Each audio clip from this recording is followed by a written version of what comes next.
m'appelle Sandy Andou. Je suis directeur des affaires juridiques, de l'éthique et de la conformité au sein de Simancam. Alors, direction juridique, il faut rajouter au sein de Simancam, direction juridique, éthique et conformité, parce que c'est on va dire, c'est une double direction. C'est deux fonctions qui se ressemblent mais qui sont quand même distinctes. Donc quand on parle de direction juridique, on parle de 4 choses à mon avis. Il s'agit déjà de s'assurer que l'entreprise mène ses activités dans le respect des lois et règlements en vigueur au Cameroun. Il s'agit aussi de se prémunir en tant qu'entreprise contre les risques de nature juridique.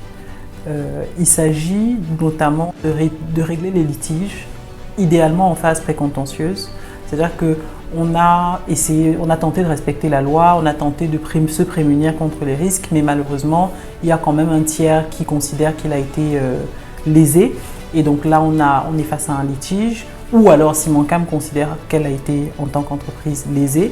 Et là, on fait face à un litige, on essaye de gérer le contentieux de façon amiable, en phase précontentieuse. Et quand ce n'est pas possible, malheureusement, on saisit les tribunaux.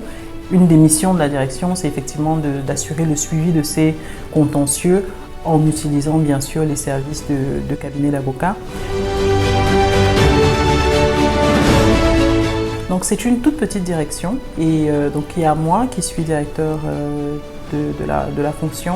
J'ai 2 collaborateurs et on va dire que je partage un petit peu l'assistante du directeur général.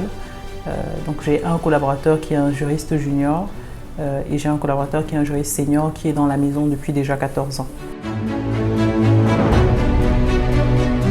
Je ne vais pas être jugée partie parce que je suis juriste d'entreprise, donc dire quelles sont les qualités essentielles, c'est pas évident. Mais oui, donc au-delà d'être quelqu'un qui connaît peut-être pas toutes les lois, parce que c'est difficile de connaître toutes les lois, il y en a énormément dans chaque domaine, mais je pense que la première des qualités, c'est naturellement de comprendre les principes généraux du droit. Ensuite, quand on est en entreprise, c'est de pouvoir retirer un instant sa casquette de juriste pur pour regarder les aspects commerciaux, parce qu'à la fin de la journée, nous sommes une entreprise commerciale à but lucratif.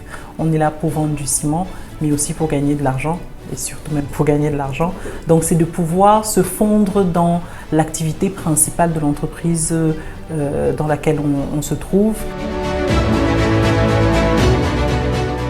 Alors nous avons tenu une semaine d'éthique et de conformité, je pense que c'était du 23 au 27 novembre 2020. Et il s'agit, une fois par an, de s'arrêter le temps d'une semaine et de se concentrer sur la compréhension que l'ensemble du personnel a des directives du groupe. Donc, on va multiplier les conversations avec des petits groupes. On va faire des petits focus group de 20 personnes environ. Et un membre de l'équipe juridique va s'asseoir avec eux. On va évoquer les directives en vigueur dans le groupe.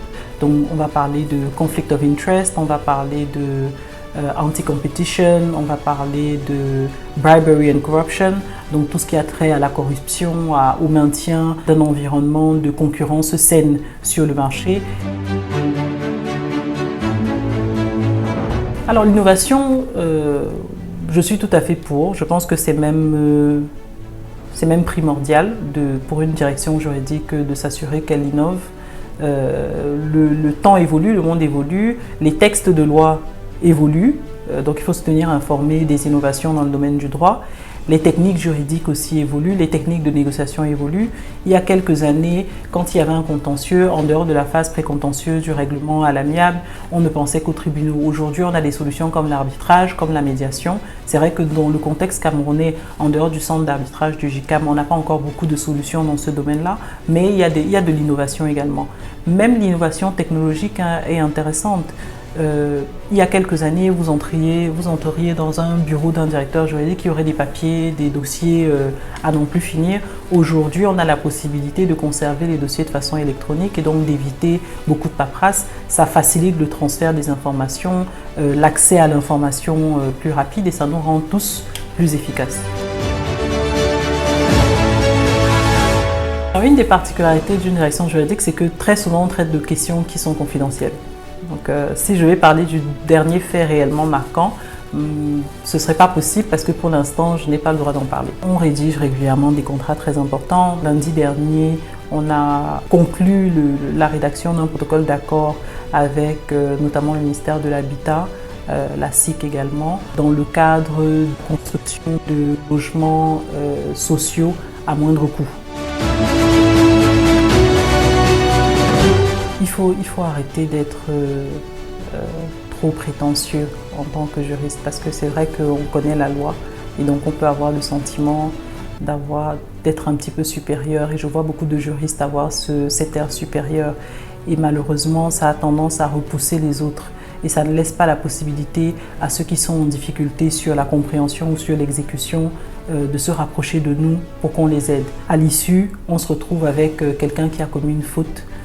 Soit on va entamer une procédure de licenciement qu'on aurait pu éviter, ou alors quelqu'un qui a violé une règle applicable et on se retrouve avec l'entreprise qui paye des amendes qu'on aurait également pu éviter. Notre rôle, in fine, c'est de sauvegarder la valeur qui est créée par l'entreprise et en n'étant pas suffisamment ouvert et approchable, en ne se montrant pas approchable et flexible également, à la fin de la journée, on se rend la tâche plus difficile.